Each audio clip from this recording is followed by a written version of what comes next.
One aspect of retirement that Prince Philip most enjoys is being answerable to no one. For the best part of 70 years his movements were coordinated, planned, minuted. If he was due to be somewhere at 10:15, there would be an official bulletin to confirm it and he'd duly arrive precisely at the appointed time. But the clock is no longer Philip's master. Ever since standing down from his official engagements, he comes and goes just as he pleases. It has been a liberating experience, allowing him to feel and behave like a normal person. In the 18 months since retiring, he has discovered a freedom he has not known since before becoming married. Getting behind the wheel of a car has added to this sense of independence. Thursday's accident at Sandringham suddenly and ominously compromises all that. But while police attempt to determine who was responsible for the collision which saw Philip miraculously escape unscathed from his upturned car, there are other questions which will ultimately affect whether the 97-year-old prince ever drives on public roads again. The most critical is just why Philip was apparently driving alone. Despite retirement, one detail of his life has not changed: the need for round-the-clock police protection. Strict rules govern the movement of royals, and it is extremely unusual for senior members of the Queen's family to go anywhere in public without a bodyguard. At home, or on the royal estates, the protection is largely withdrawn. It has been this way for decades, and by and large the royals accept the system. But from time to time Philip, who has put up with it longer than anyone apart from the Queen, has attempted to do things differently. On one occasion at Balmoral, when the Queen and the Prince were due to travel separately to visit friends on a neighbouring estate, Philip insisted on driving on his own. He refused to allow an officer to get into his car, only to find that the policeman had the keys. When the Queen rolled down her window to ask what the delay was, the Prince replied he couldn't find the keys. The bodyguard then piped up that he had them, and Philip relented, commanding the hapless officer to just get in. The Duke liked to try it on occasionally, especially if his personal protection officer was not familiar to him, says an ex-royal bodyguard. But he usually accepted the situation. Of course, it is up to the officer to insist that they go with him, and that can be quite tough, bearing in mind the stature of the Duke of Edinburgh. Friends say that Philip has been profoundly shaken by the accident, and that, despite his obstinacy, will be preparing to give up driving. Of course it will be a nuisance if he can't drive himself, says one figure who has been a passenger in the Prince's car, but he has a lot of common sense and is likely to say to himself that the game is up. I would expect him to take the same approach that he did to flying, when he stopped, even though he was quite capable of continuing for several years.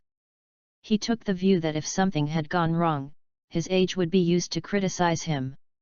According to his old friend and biographer Giles Brandreth, he will adopt a pragmatic approach. He won't welcome being told he can't drive, says Brandreth. But if you can't do it anymore, you can't do it anymore. He's a pragmatist and a realist, and I'm sure he'll accept that, while possibly muttering under his breath. The Prince had similarly unsentimental thoughts when the time came for him to announce his retirement. The arthritis from which he has suffered for more than 20 years had worsened, compromising his mobility, and he did not wish to become a liability. Nor as someone who has taken pleasure in his supreme fitness.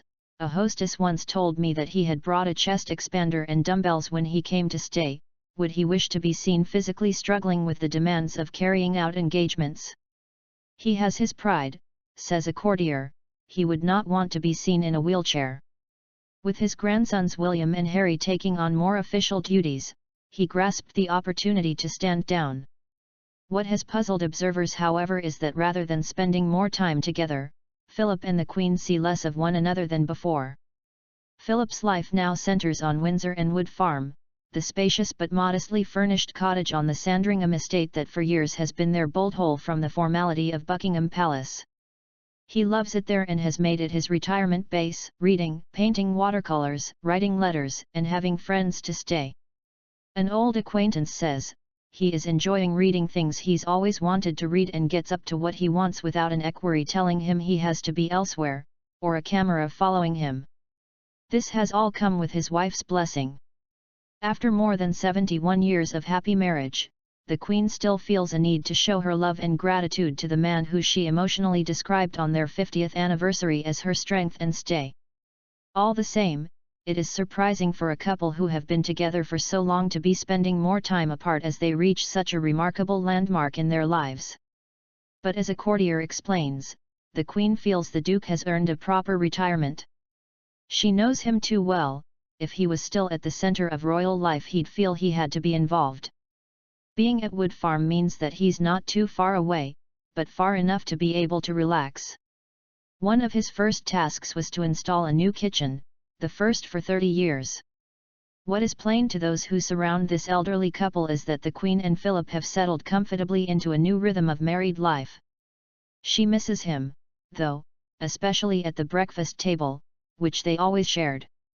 Now, the Queen sits alone and is rarely seen before the daily 11 a.m. meeting with her private secretary. The younger royals, particularly Prince Andrew and the Countess of Wessex, have been spending more time with the Queen since Philip's retirement. For a while there has been a Granny Rota for the grandchildren, who make sure they are around more, especially at tea time. A similar rota is in place for Prince Philip. He loves to see his oldest grandson, Peter Phillips, and his daughter Princess Anne. But he enjoys his own company, too. Always a voracious reader, he is the only royal with his own library at Buckingham Palace. He especially likes history and military books. He reads to learn, that's why he doesn't particularly like novels, says a friend. Philip also still paints and, when the weather is good, likes to set his easel and watercolors in the garden. He has even developed some new pastimes. The truffle plantation he established as an experiment back in 2006 is finally yielding its rich fruit, and he likes to follow its progress. Of course, he is never truly alone.